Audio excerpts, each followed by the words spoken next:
Hey everyone, and welcome back to my channel. Today I'm going to be going over some fat loss tips that I feel would help you and that are really good for staying on track and things to take into consideration when you're trying to lose fat. And if you're struggling to lose fat, maybe things that you need to consider in your daily routines and what you're doing over a weekly period. So number one, I'm just going to look at them on my phone here as I have them written down. So number one would be the obvious, would be having awareness of your calorie intake. What does that mean? Well, basically that means looking at your calories over a weekly period, not just Monday to Friday like most people do and think that they're going to lose fat but end up going way over their calories for the whole week just from the weekend. So basically looking at what you eat every day and whether that's too much or too little. So if you want to lose fat, you obviously need to eat less. If you want to build muscle, you need to eat slightly more gradually so that you don't put on too much fat.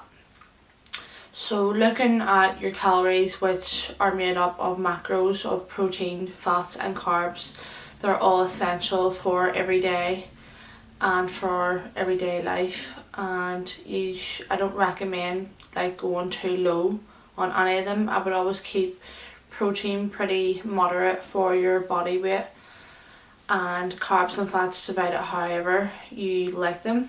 I personally love carbs, so I always have my carbs a little higher than my fats.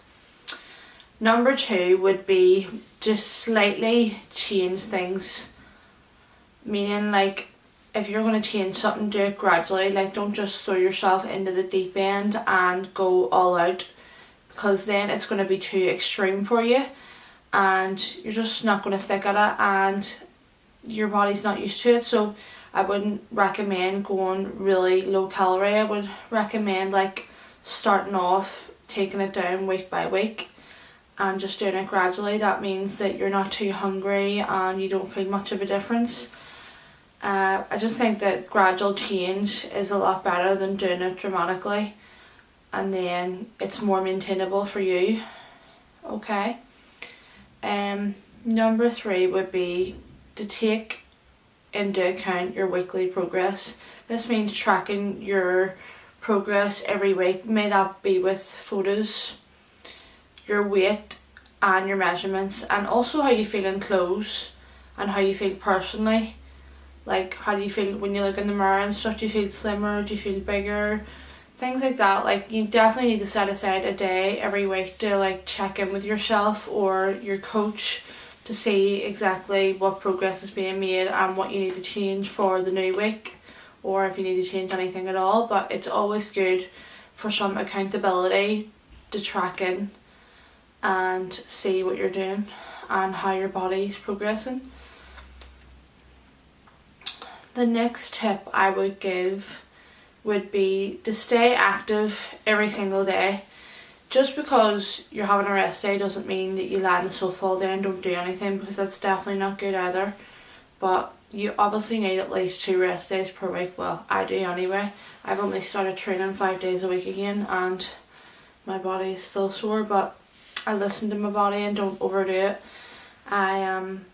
So this means I'm aiming currently for 10k steps a day, and that's on my training days also.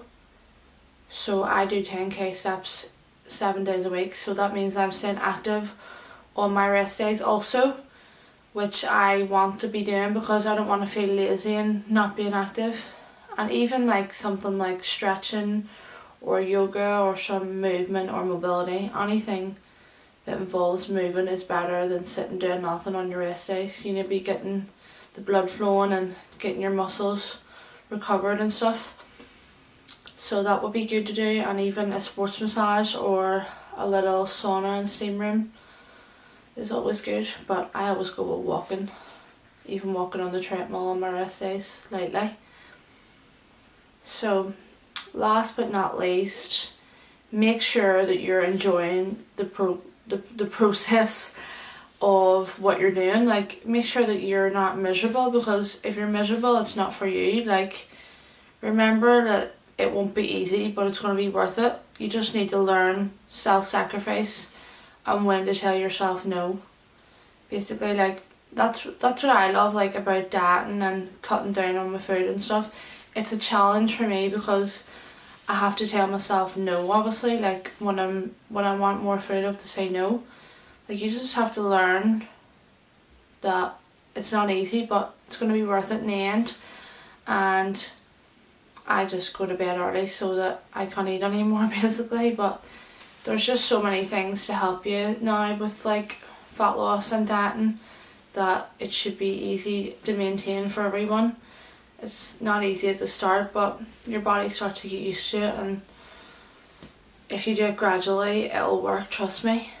Just don't throw yourself into some massive calorie deficit, meaning eating way too little at the start, because then you're just going to go mad with food and binge, which, what was the point? So there's some fat loss tips for you all, and I hope it was helpful and I didn't go on too much. But I'm going to be posting more videos like this and more content. If you would like to see anything on this channel or on my social media pages, please send me a message, because I'm always open for new ideas and need things to post.